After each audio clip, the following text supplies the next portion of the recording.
What's going on, everybody? Welcome back to another edition of Hurricanes Unfiltered, powered by Come On Now, the podcast. I am your host, Rudy Rodriguez Showmont. Hit the bell, comment, subscribe. I appreciate y'all continued support of the channel. We are just about, I think, 71 subs from 14,000. We're almost there. We're this close, man. Get us to 14,000 by, I wanted to get done by today, but get us there by, let's say Wednesday. I know I got to keep on putting out content to get us there, but maybe this video is one that pops and explodes and gets everyone to jump on this Hurricanes Unfiltered train, because the goal that I have set for myself is January 26th. On January 1st, I don't even remember. I think we were under 13,000. We were under 13,000 still, man. We've had a great month. I thank everybody for jumping on board. Let me see what it says right now. We've increased by over almost 1,000 subscribers, over 1,000 subscribers in the past 30 days. So yeah, we were under 13. It's because of y'all that we're getting here, man. But I thank y'all. If I haven't done it before, I'm gonna do it again. Thank you. My goal, though, is to get this thing to about 25,000 subs by December of this year. I'd like to be over 20 when we get to football season. Like, that's the goal. 20,000 subs by football season. I know we can do it. I know we're going to get there. Just share the message. Let everyone know that we are here, because a lot of people still don't know that we exist. A lot of people are still used to that cookie cutter, boring, bland, no personality, having talk shows type thing. I'm not that guy. If that's what you seek, I am not for you. But you're here because you like the passion, you like the energy, you like the comedy at times. You like me taking my shirt off when we make the playoffs and when we win playoff games. Man, I was at the stadium for the national championship. I swear to God, it was like 50 degrees there. If we had won that damn game, I would have taken my shirt, my shorts, everything would have. Hell, I might have dropped down to my birthday suit. I mean, they might have been putting me in jail, but definitely would have been dropped down to my drawers. That's for darn sure. There's no doubt about that. But it didn't happen. Maybe we'll get there, and we'll be in Vegas next year, because Dade County Police put you in jail a lot, whereas Vegas, you get to do a lot of crazy stuff. But this video here, ESPN dropped a top 100. Okay, they dropped the top 100 for the players in college football this season. And I want to talk about this list because I think this list absolutely sucks. I'm gonna be real. I think this list sucks because I mean, this is their list. CFP player rank, the top 100 players of the 2025 season. See, you cannot have watched this season and said that we'll go through it. I've seen it. I glanced at it. But I want to really hit on it a little bit, because this is just another example of the never ending dislike that is had for the Miami Hurricanes.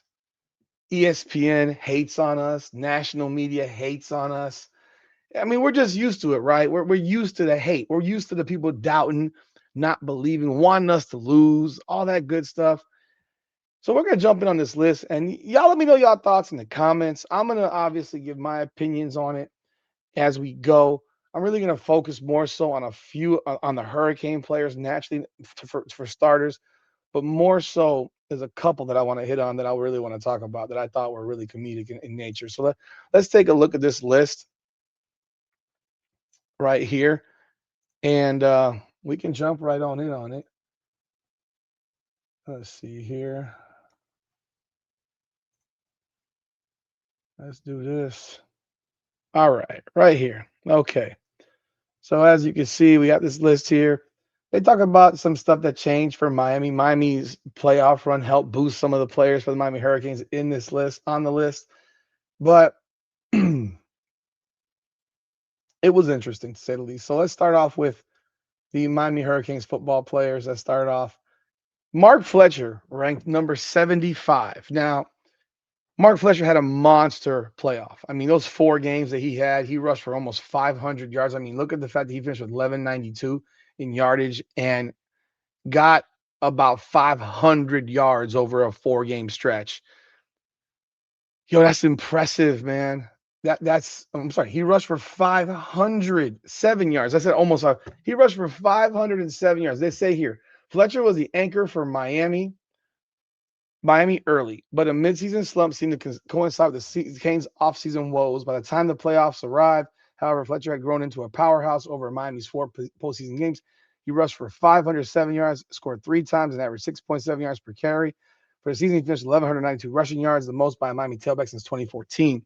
Yo, to think about the fact that he rushed for almost 40% of his season's total in 4 games in the playoffs against the best teams. I think you would be if Mark Fletcher can look like this next year over these 4 games, but look like this throughout the course of the season, you really got to start talking about Mark Fletcher as a Heisman candidate. Sounds crazy, right? You really have to start looking at him as a Heisman candidate because if you're doing this in 4 games, think about this. You do that over 16 games and get to the national championship again. You're talking about a running back who's rushing for 2,000 yards. And if you rush for 2,000 yards, you are a Heisman candidate. You are in New York. I mean, hell, Jeremiah Love went to New York this year on 1,372 yards rushing. I mean, Mark Fletcher, he missed a couple games. See, forget that part also. He missed a couple games in that midseason situation. He got hurt. And there were questions if he could come back and play. So um, this one, I mean, it seems okay, but if we go through the people before him, let's see if there's any running backs up here. Let's start up. Okay. Running back from James Madison, Jamari Taylor. Byron Brown being this low surprised me. I'll be real. For as much as they talked about Mario Craver going to the Miami game, I mean, him being ranked that low actually kind of surprises me too because they made him sound like he was God.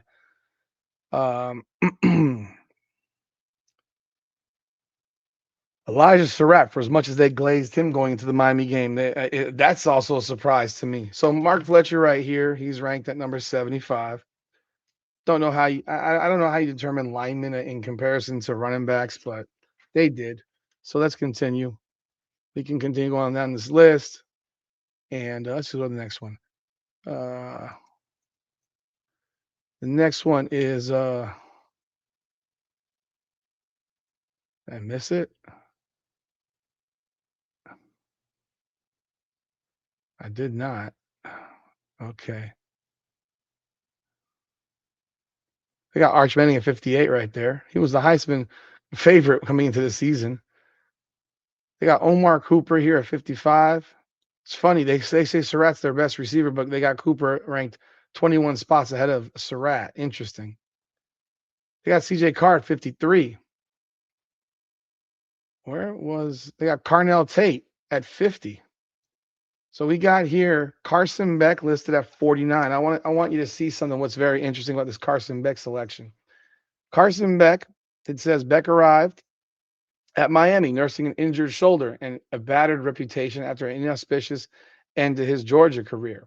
But what had once seemed like a questionable move for the Canes turned into a boon, as Beck showcased why he was one of the top QBs in the country in 2025. I like that verbiage because I've been saying that shit all year and people didn't listen to me. Putting up more than 3,800 passing yards, 30 touchdowns, leading Miami to the national championship game. He finished his college career with 36 wins as a starter. Now, his preseason ranking was 29.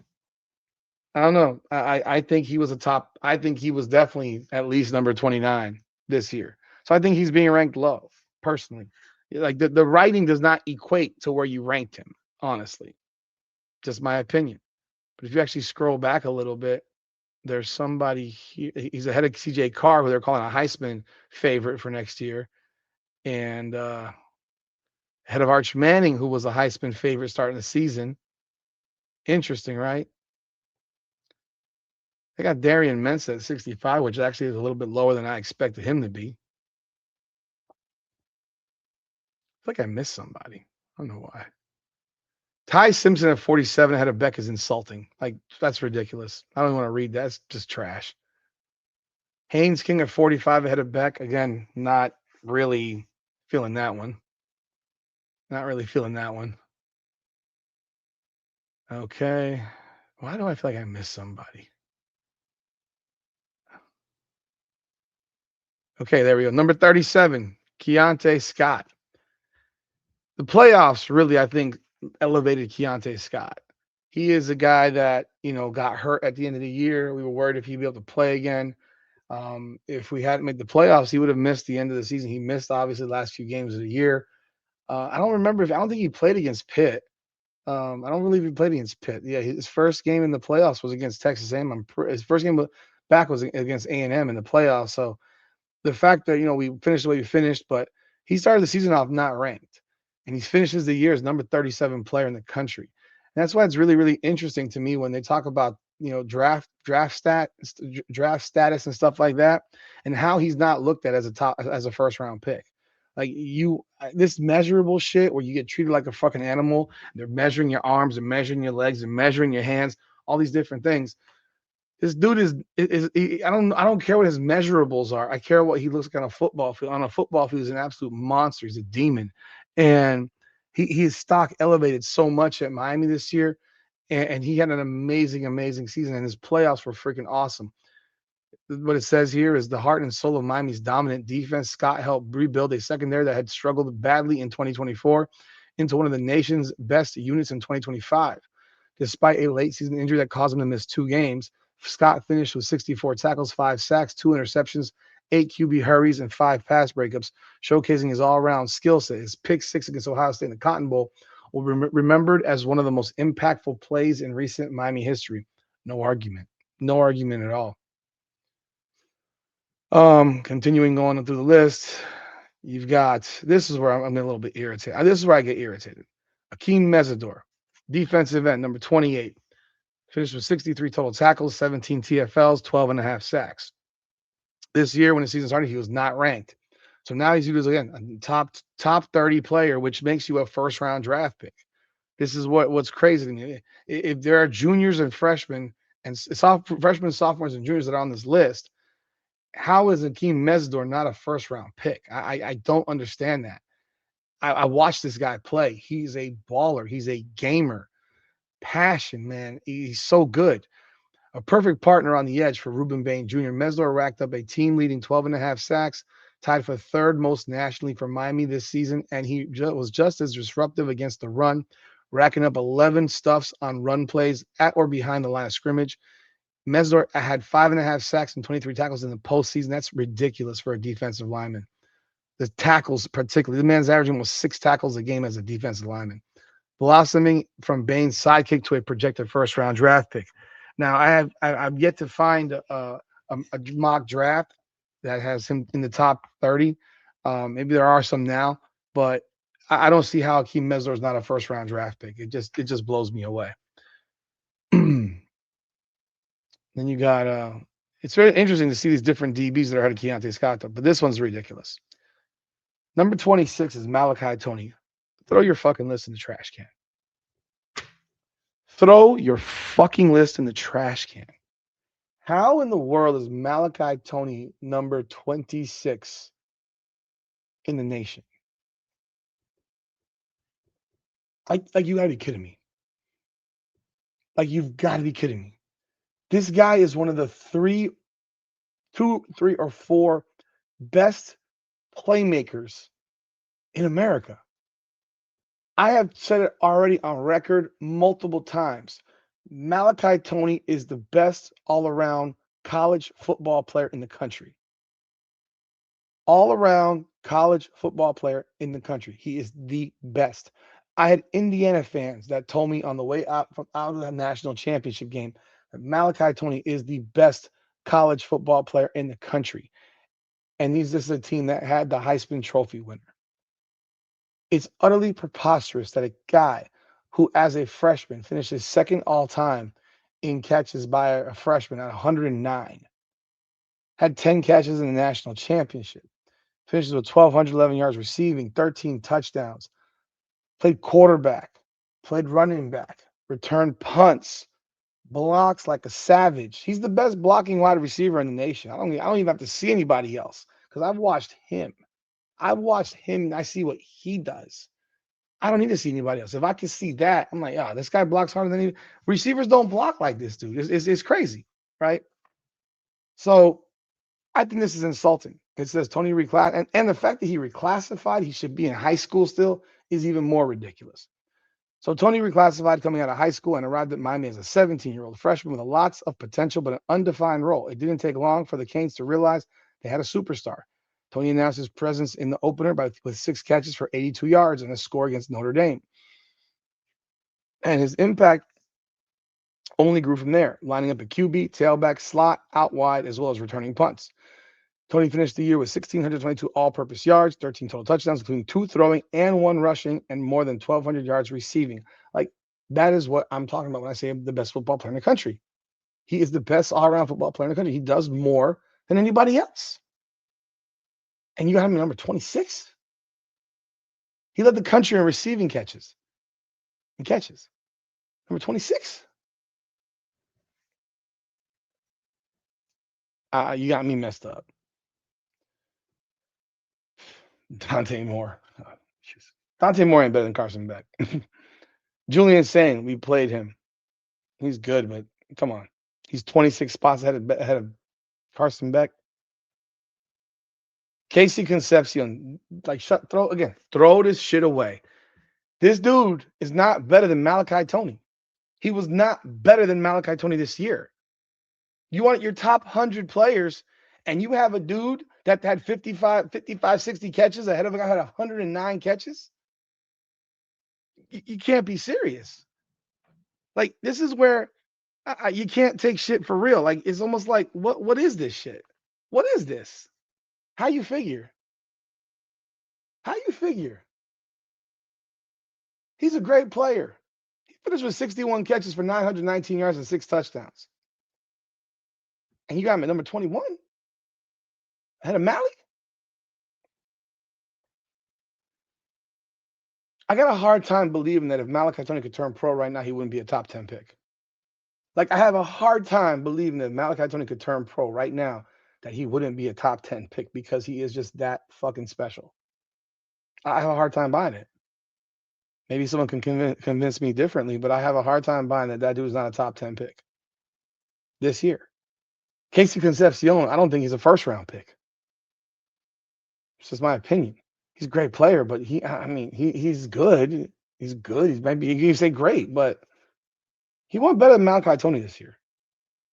In one of his first touches as an Aggie, Concepcion returned a punt 80 yards for a touchdown. Okay, great. And against Miami, he got knocked out the games where he didn't want to punt. He didn't want to return punts anymore. Like, I'm sorry. It's ridiculous. So they got Kawan Lacey at number 20. 55 spots ahead of Mark Fletcher. How many running backs are in there? Ahmad Hardy there is number 19. So how many running backs are in between Kawan Lacey and Mark Fletcher? Let's see if we find more running backs.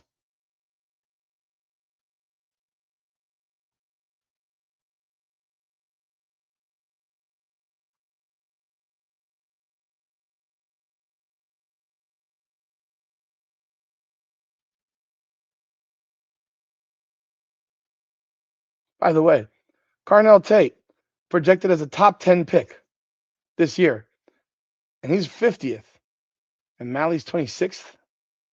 Okay. So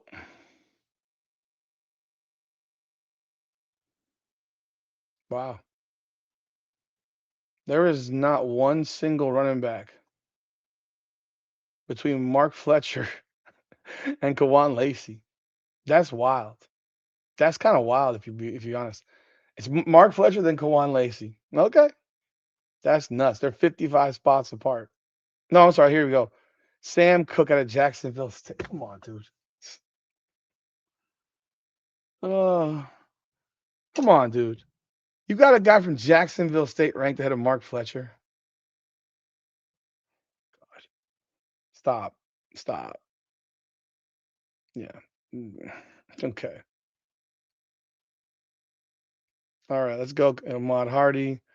All right, now we got we're here to D'Angelo Pons at number 16. Leonard Moore at number 15, sophomore at Notre Dame. Caden McDonald, by the way, James Brockermeyer made Caden McDonald invisible in that game, if you recall. He destroyed him. Makai Lemon at 13. ahead of Malachi Tony. Throw your shit away. I don't care if you won the Blitnikoff. That's ridiculous. Francis Mount. Okay, we're gonna settle this once and for all. I have looked this up. It's really aggravating to me that unless Francis tells me his name is Maui Noah, I'm gonna go by what everything says because he's never said his name is Maui Noah.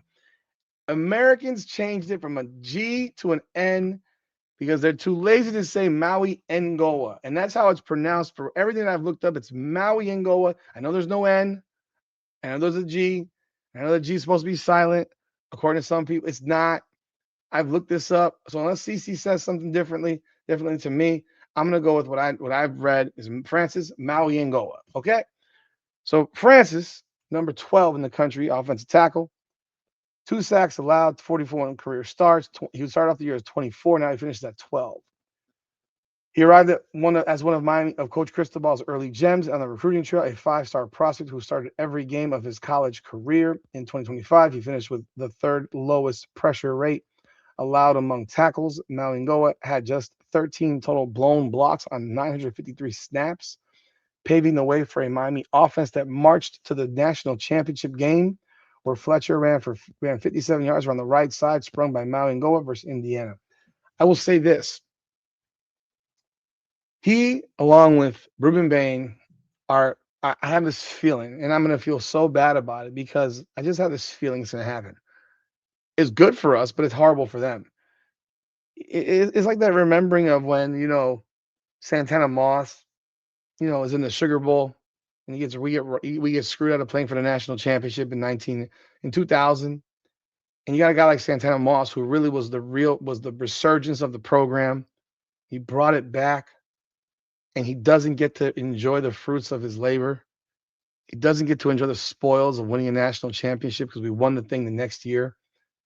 I have this feeling that this guy and Ruben Bain are going to be the next coming of Santana Moss, where they didn't get to enjoy the national championship because next year we're going to get it done, and you'll look back and it's like, God damn, I wanted so bad for those guys to win, but you know that's where that's where he's rated number 12 in the country. I think of this guy Spencer Fano. I mean, he was ranked 7th coming in, so he went backwards. There's lots of questions as to which one of these two guys goes first. I mean, we saw Francis against real competition. Oh, Utah ain't playing nobody all year, so you can tell me what you want. Cassius Howell. How is Cassius Howell ahead of Keem Mesdor? How? How? Against Miami, Cassius Howell was invisible. He had one tackle. I think it was one tackle. They got Diego Pavia at number 9. Jeremiah Smith number 8. Like, it's just too low, bro. This list is wild, man. I mean, this list is crazy. Like, this is not about who wins the Heisman or who had the question of who were the best players. Ohio State is not in the playoffs without Jeremiah Smith. See, that's what I also look at stuff about. Without Malachi Tony, Miami's not in the playoffs. Without Malachi Tony, I've said it before already. I think Miami is an 8-4 team. That's how and that's at best. At best, an 8-4 team. And that's not an insult to the players on the team. That's a credit to him. When you take a guy out who's that important, you're gonna have drop off. It's just the way it is. He is who he is because that's who he is. But man, it really is a little bit frustrating for me because I think that Jeremiah Smith, I'll stick up for him. You take him off that Ohio State roster, bro. They're not in the playoffs. They lose first. They lose to Texas probably. They probably lose one of those games during the regular season. I mean, their schedule sucked, but he is a large part of the reason that Julian Sain had the year he had. I mean, hell, he's probably the main part of the reason because they couldn't run the ball that amazingly this year. So very interesting. He started off number 1, finished number 8. Again,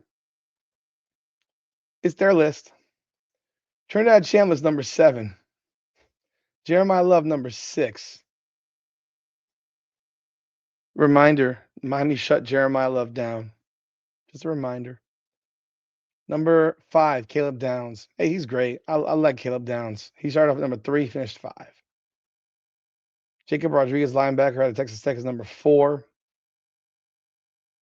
Number 3 is David Bailey from Texas Tech. I mean, they really love these Texas Tech boys. That's for sure. Again, how much better he plays linebacker? He's not really a DN. Probably he's a rush end. You know, but here we got Ruben Bain at number 2. Started off at number 33. 9.5 sacks, 15.5 tackles for loss, 68 pressures. That's just a ridiculous number. Ruben Bain, one of the best pass rushers in college football in 2025, racking up 9.5 sacks, 15.5 tackles for loss, 68 pressures. Bain's production included a game-changing interception against Notre Dame in the opener and a dominant postseason run with 5 sacks, 20 pressures, and 9 tackles at or behind the line of scrimmage. Bain was part of a defensive front that the championship-winning center Pat Coogan called the most physical I faced in my career. That should give you a little bit of an idea of how good Miami's defensive front was, where Pat Coogan, the center for Indiana, had that to say about them after the game. Like that was the most physical he's faced in his career. That's a testament to that defensive line and to Ruben Bain, Kakeem Mesdor, Blay, Moton, and Justin Scott and those guys, because that's high praise. But again, we got to have this conversation. What defines the best player? Because the best player is the best player, and it's not, and and yes, there's the best season component to it. But if we're talking about best seasons, then are we saying that the guy ranked number 1 had a better season than the guy ranked number 7? Like, are we going to sit here and say that the guy ranked number 1 had a better season than the guy ranked number 7? Because we all know that's not accurate. We all know that number 7, Trinidad Chambliss, had a better year than the number 1 guy on this list. Heck, technically, you could say Carson Beck had a better year than the guy on this list. Obviously, number 1 is Fernando Mendoza.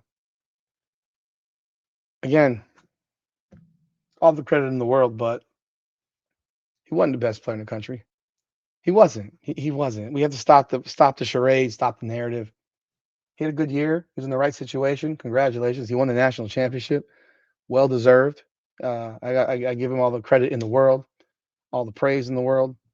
But don't sit here and tell me that dude is I'm not buying it. I'm not buying it. It's like, you want to sell me something, sell it to somebody else, because that shit is not real.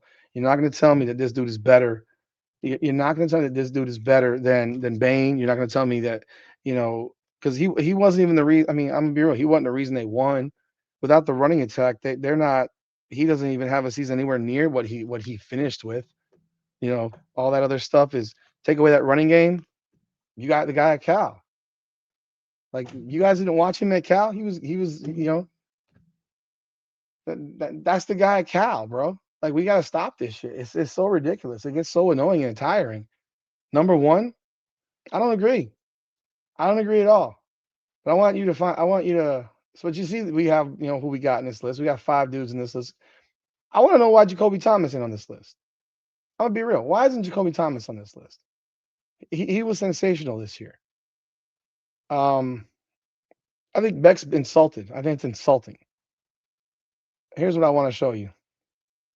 Find you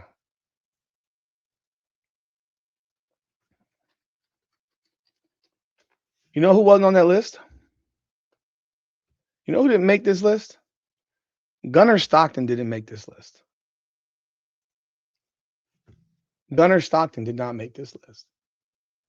This is the guy that Georgia replaced Carson Beck with. This is the guy that people all year were glazing about how amazing he was. He didn't make this list. How about them apples? Now, the list itself, overall, it's not terrible, but I want to throw it away because I just think I think that we have gone above and beyond in trying to prop up some narrative that is just, to have Jeremiah Smith outside the top 5 is crazy. Like, if you want to ask me the best player in the country this year, it's probably Ruben Bain. Okay.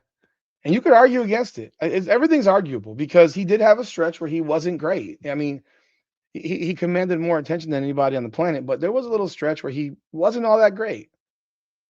Akeem Mesdor at many points in the season was probably better than Ruben Bain. But in the playoffs,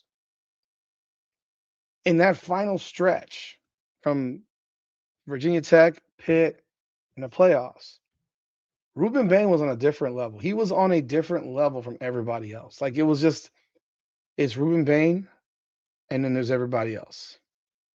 Right. And I would have Malachi Tony at number 2. And then I'd have Jeremiah Smith at number 3. Tell me that you don't. I mean, Jeremiah Smith is so unbelievably important. Like you're not. I watched that Texas Tech team. They got shut out 23-0 by Oregon. They didn't play anybody. They didn't beat a good team all year. They beat BYU twice. They didn't beat nobody. To have their linebacker at number 4, I mean, he's good. He's good. He had 65. Oh, sorry, he had 128. He had a good year. He wasn't 63 total tackles, 128 total tackles, 65 assisted. You're a linebacker, bro. You should have a lot more solos than you should have assists. This is my opinion. But like you beat BYU twice. Everybody else was shit. I don't know. I think that's just ridiculous. I think that number is ridiculous. I'm not with it. I don't like it. It's funky to me, to say the least. It's funky. I don't like it. I don't know. Y'all let me know y'all thoughts in the comments. I mean, because whether it's him, Bailey, again, another one, Bailey, his teammate, like you're on the same defense, bro. Like they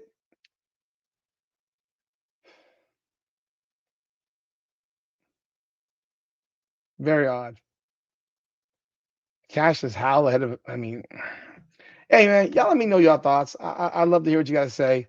But there you go. You got Carson Beck at 49, Keontae Scott at 37, Malachi Tony at 26, Malin at Mesdor. I'm sorry, Mesdor at 28, Malin at Malachi Tony at 26, Malin at 12, and Ruben Bain at 2.